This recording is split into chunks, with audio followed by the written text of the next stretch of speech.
On a quiet hilltop, the horn antenna still points at the empty sky.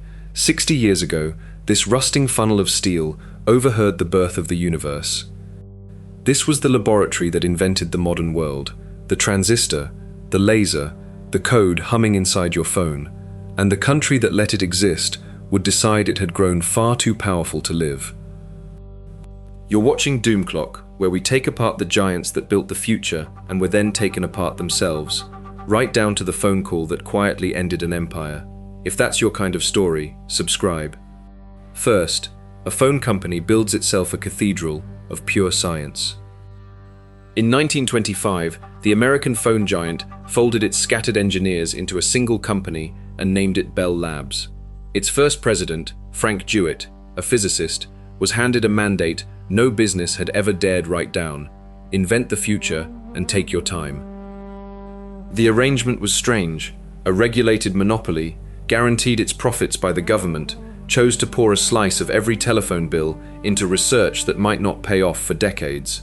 Western Electric built the machines. Bell Labs would imagine them. The 1920s. Radio was new, the telephone was crossing a continent, and the future still felt like something you could build with enough clever people crowded into one building. Then the discoveries began, and for decades they simply did not stop. They were racing to fix a crisis. As America grew, the phone network was drowning in its own wires. Every new phone line meant more copper, more poles, more manual switchboards. The system was reaching its physical limit, just as a brilliant mathematician proved that every message, whether voice, text, or image, could be reduced to simple ones and zeros. The transistor's first job was humble. It shrank the radio from a piece of furniture into something a teenager could slip into a pocket. Almost every device that ever got smaller owes its life to that first fragile switch. One of those minds belonged to Claude Shannon. In 1948, he published a paper that quietly split history in two. He proved any message, a voice, a photo, a whole symphony could become one currency, the bit, a single choice between 1 and 0. Every digital thing you own descends from it. Then Bell Labs reached space. On July 10, 1962, it launched Telstar, the first active communications satellite, a beach ball of circuitry lofted into orbit. 2 weeks later, it carried the first live television pictures across the Atlantic. For the first time, two continents watched the same moment together as it happened. In 1958, two Bell scientists, Charles Townes and Arthur Shawlow, patented the idea of the laser. At the time, nobody quite knew what it was for. Today, that same beam scans the barcode on your groceries, carries the internet through glass fibers, and performs surgery on the human eye.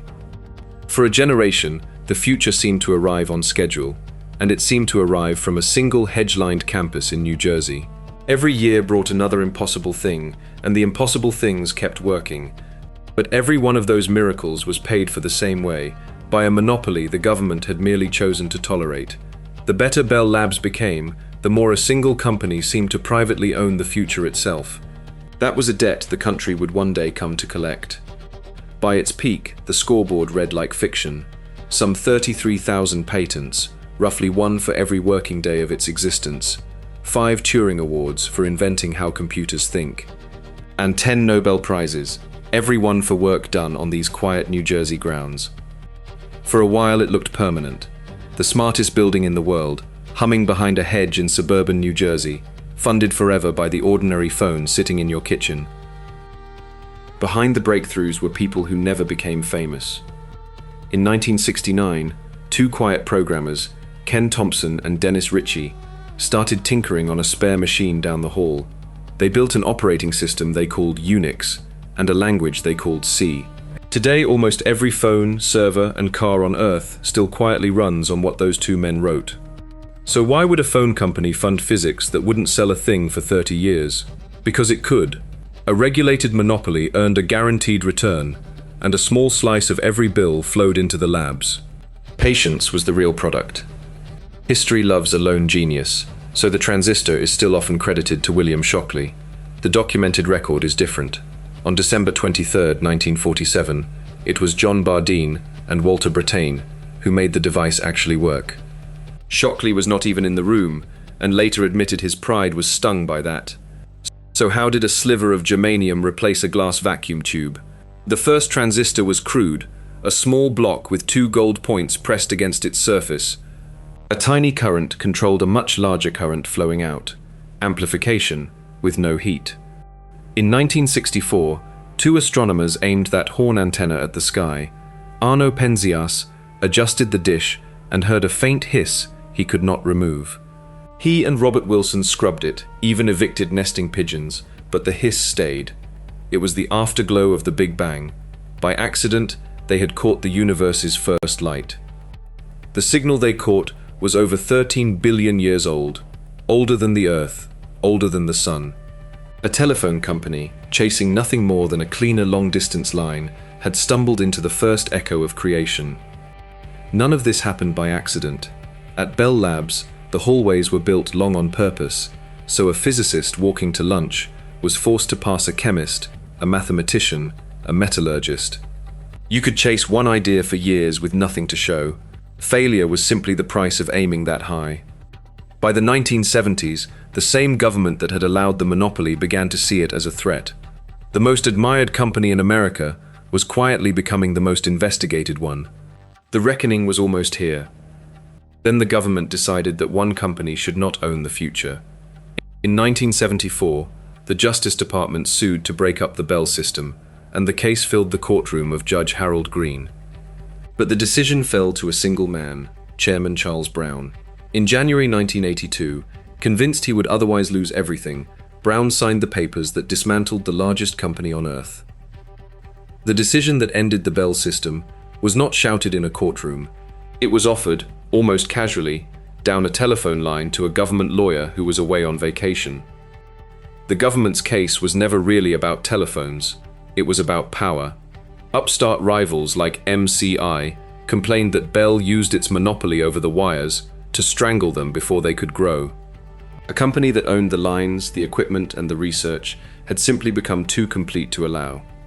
On January 1st, 1984, the Bell system was carved into pieces. AT&T kept the labs but lost its monopoly.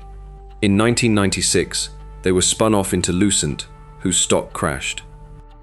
The breakup had a precise shape.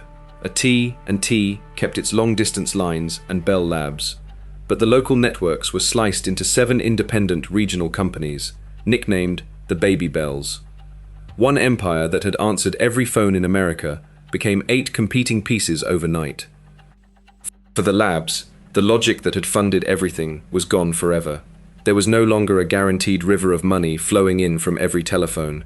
Now there was fast-paced market competition and demanding shareholders who expected immediate returns this quarter, not foundational physics discoveries 30 years from now. For a moment in the late 90s, the spin-off looked like a triumph. Lucent became one of the most widely held stocks in America. Then the telecom bubble burst, and the same company that had lit up the whole market suddenly went dark. The numbers are hard to believe now. In a single fiscal year, Lucent lost $16.2 billion. Over 12 months, it cut 68,000 jobs, nearly half its people, and the stock that once traded near $84 fell toward the price of a phone call. What was left was passed from owner to owner. In 2006, Lucent merged with the French firm Alcatel. A decade later, in 2016, the Finnish company Nokia bought the whole thing. The laboratory that once invented the American century now answered to a phone maker in Espoo. The empire is gone, its ghosts are not. Today, Nokia owns what is left of Bell Labs, still headquartered in Murray Hill. But the great glass palace at Holmdel sat abandoned for years, its parking lots cracking apart, its endless corridors gone silent. Look at the phone in your hand. The transistors that run it were invented here. The laser reading its data was invented here. The Unix bones of its software, the information theory in every byte it sends, the satellite links it leans on, all of it invented here. You are holding the ghost of Bell Labs. The building that made all of it is quiet now. But its inventions are louder than ever, humming inside every screen, every call, every search, in the pocket of nearly every person alive. And the people scattered. They carried the idea factory model west, seeding Silicon Valley labs, university departments, and 100 startups. No single place ever concentrated that much genius again. Perhaps no monopoly will ever be allowed to try. If you worked there, you remember what it felt like. You could knock on any door in that building, and the smartest person in your field would look up and actually help you. You were paid, simply, to be curious. Nowhere has quite replaced it since. The Glass Palace has a second life now, filled with offices and shops. But drive the back roads of Holmdel, and you can still find it. The horn antenna, rusting on its hill, the instrument that once overheard the birth of the universe, still pointed at a sky that no longer answers. Here is the part we usually get wrong. Bell Labs did not fall because it stopped inventing. It invented right up until the end. It fell because the thing that funded genius, a permanent monopoly, was exactly the thing a free country could never allow to keep existing. If your family worked at Bell Labs, tell us which building you were in and what you were chasing there. Leave it in the comments. Next, another giant that invented the future and then lost it. The rise and fall of Kodak.